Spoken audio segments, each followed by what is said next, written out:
રાજ્યમાં ધોરણ 10 બોર્ડનું પરિણામ જાહેર થયું છે। ધોરણ 10નું 83.86% પરિણામ જાહેર થયું છે। ગત વર્ષ કરતા આ વર્ષે પરિણામમાં 1.30% વધારો થયો છે।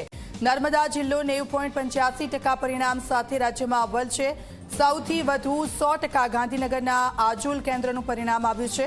રાજ્યમાં સૌથી ઓછું પંચમહાલ જિલ્લાનું 74.42% પરિણામ આવ્યું છે। ફરી એકવાર પરિણામમાં વિદ્યાર્થીનીઓએ બાજી મારી છે। વિદ્યાર્થીનીઓનું પરિણામ 88.28 અને વિદ્યાર્થીઓનું પરિણામ 80.12% આવ્યું છે।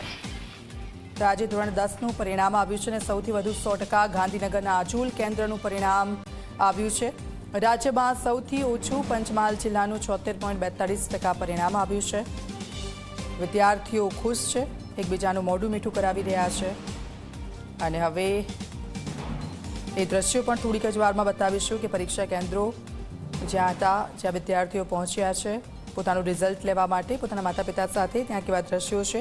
કોઈકના આંખમાં ખુશીના આંસુ છે, માતા પિતાને વળગીને રડી રહ્યા છે, મોઢું મીઠું કરાવી રહ્યા છે। ત્યારે